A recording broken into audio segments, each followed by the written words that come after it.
faces the fence when he wants to. Yeah. I wonder what going into that. Well, it's because if you face the fence, then you obviously can't go forward. So he's like, well, we're facing the fence, so... There's only one way for you to go. Over.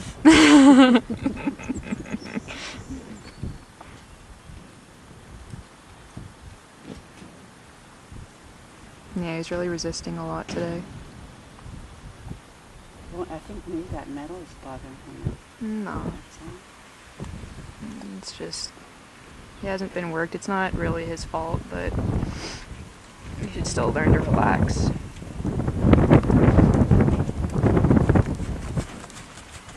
How old is he? He just turned 11 on Friday.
Well, also, this is his bad side, so he keeps, like, his muscles are formed to flex to the outside, so he's really struggling to try and keep it in. It's like his neck is turning to the rail, but it's not his whole body. That's just his muscles.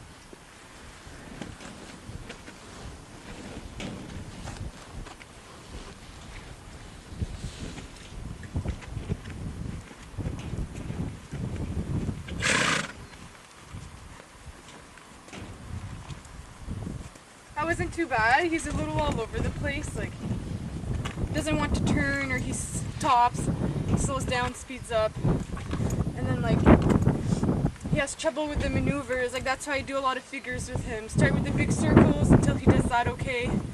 Cut the diagonals so he learns to do the straight line even off the rail. And then that's when I do like the smaller circles, like 10-meter circles, half the width of the arena, and then the figure eights within like the large circle, just so that he learns to listen to my outside eights, because he has trouble listening to that. He doesn't yield when I use my outside rein, my outside leg to get him to turn. He doesn't listen, like he resists more than anything. He just slows down, so it's like to keep him forward throughout all the movement, so he doesn't lose his rhythm, and then try to get him to be a little bit more to all my eights too, like just like even my legs, he doesn't move forward, so I have to give him a tap with the whip.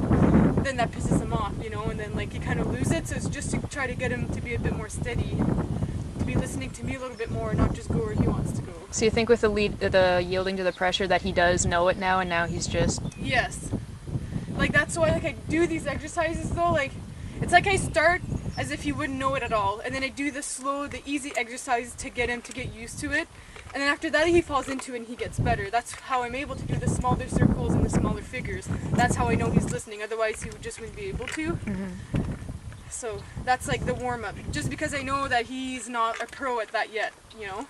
He's still not used to the idea that, yeah, I've got to listen to the leg all the time, you know, not just when I want to. So. Okay. So tapping him with the whip to go forward does kind of... Because, like, I keep my leg on him constantly because I want him to not lose that rhythm, you know. You keep this slight pressure on your lower leg to try to keep it steady. Mm-hmm. And then when I do the little touch, like, just a small touch, I want him to move forward. I don't want to be kicking. So when I do the small touch, he doesn't do anything, it's a big kick. And if that doesn't do anything, then it's the top of the whip. Because I want him to know, like, look, if I just listen to the small touch of her leg and I move forward, then that's it. I don't get a smack or a big kick.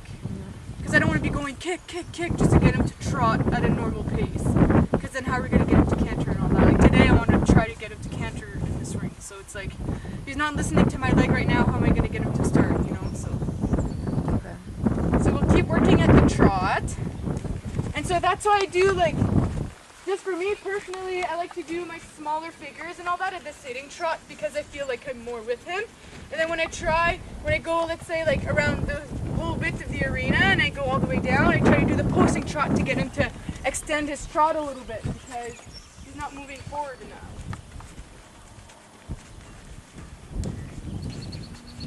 Is he starting to be a little softer and not as hollow? Yeah, and he is. He rounds up into frame much better, you know? Like, Good.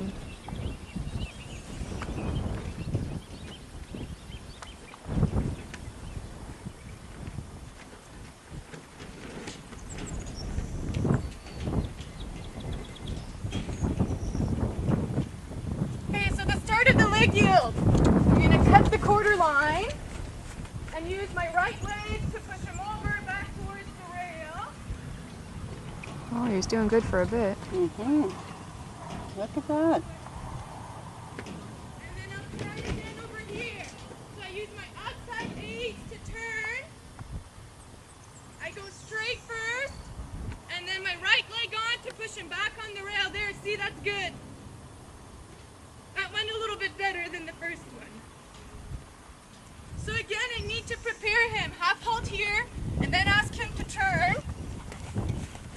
Get him to go straight so he doesn't anticipate to move over, and then I ask. Good, there. That was better.